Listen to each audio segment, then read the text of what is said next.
Their season has come to an end, so let's go ahead and look ahead. The next season for Florida State, ending the year on a sour note, losing to Georgia 63-3. But looking at the rest of their schedule, really, really good season here. I mean, Mike Norvell has them back to the highest they've been in a long time, and definitely has them back on track. I know they missed out on the playoff. I know some will say they got screwed. Now, if Jordan Travis doesn't get hurt, I know they're in the playoff. And really had a good year this year, despite how the Georgia game went. Like I said, really solid year here. Beat LSU, which is a huge win for you at Florida State. Ran the gauntlet here in the ACC, and then just ran to a buzzsaw at Georgia. And you're losing a lot. We'll get to that in a little bit, looking at their transfer portal and recruiting rankings. But you lose a lot to the draft, to the transfer portal. Their depth obviously was depleted from both of those things, as you could see in that Georgia game. And you got to replace some key pieces here, mainly, quarterback and running back. Those are two of the big ones. But you're losing a ton elsewhere as well, as you saw in the game. That they got the crap beat out of them against Georgia. Let's not beat around the bush here. It was ugly. So you're going to definitely have to replenish here. You can't run it back with that same team that played Georgia, or it's going to be ugly next year. And you're probably going to start 0-3 if that's the case, because you got some tough games right out of the gate. They've got a couple good transfers in so far. Like I said, we'll talk about those here in a second. But if you can keep adding more transfers of those caliber, of those two guys that we'll get to here in a minute, then you might have something special. But it kind of showed in that bowl game that you can't win just off the transfer portal. You got to have some depth from recruiting as well. Mike Norvell's kind of on the right track with that. So let's go ahead and look at their recruiting rankings here. All right, so as you can see on your screen now, they are 10th in the recruiting rankings and 53rd in the transfer portal rankings. Recruiting-wise, adding a lot of 4-stars here. All right, so 35th ranked quarterback, 59th ranked corner. Nobody at the top, but some solid guys nonetheless, bringing in those 4-star guys. Sorry, I said 35th ranked. 35th ranked overall. I misread that. 4th ranked quarterback, 4th ranked corner, 7th ranked tight end. So some good guys, not number 1, 2, 3, but adding some solid guys for sure that maybe some can contribute right off the bat. Transfer portal wise, they've gotten 2 guys so far I want to touch on here. DJU from Oregon State, former Clemson quarterback, and then let me scroll down so y'all can see it. Marvin Jones, Georgia edge. So you're bringing in 2 former 5-star recruits here, which is always a plus. And if you surround DJU with the right team here, I think he can lead you to the playoff. For example, if you put him on this team this year, I think he's fine. They're still making the playoff.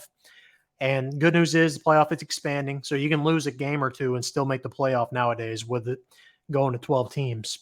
Marvin Jones is going to be an instant impact player. The problem here is you only have these 2 guys. Let me go to this next screen for you. So you can see they only have 2 incoming. They have 17 outgoing transfers.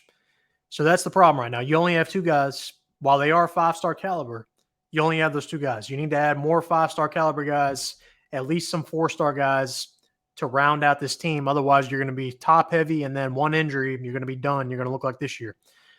But if you surround this team, like I said, DJU, if you surround him with the right pieces, I think you could have the makings for another playoff year.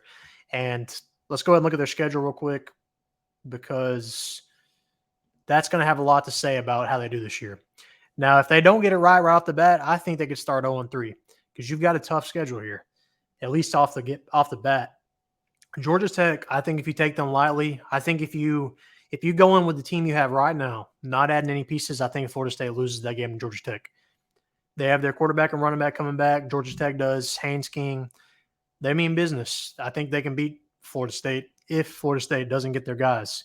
But I think by the time we get there, Florida State will have those guys. But if we're going into battle right now, because this is a way too early preview, if we're going into battle right now, I'm taking Georgia Tech in that game with the roster Florida State has right now.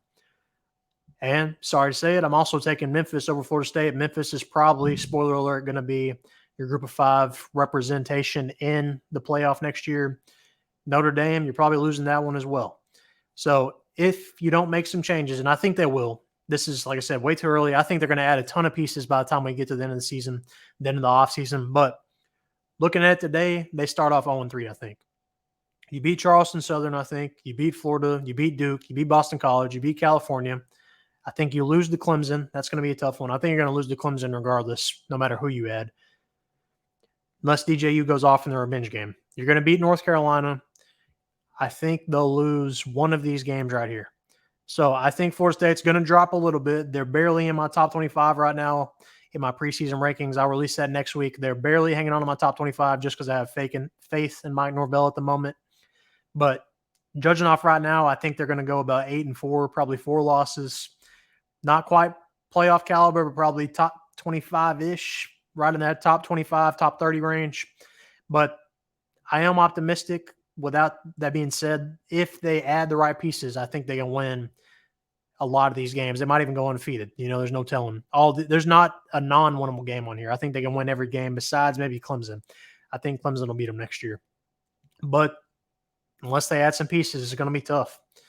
But let me know your thoughts. What do you think of Florida State's schedule next year? What do they need to do? What do they need to add in the transfer portal? What does Mike Norvell need to do to get this team in the playoff? Because looking at this schedule right now, like I said, they've probably got 4 or 5 losses. But what do you think they need to do? How do you see them ending up next year? Let me know. Comment down below. Make sure to like this video and subscribe.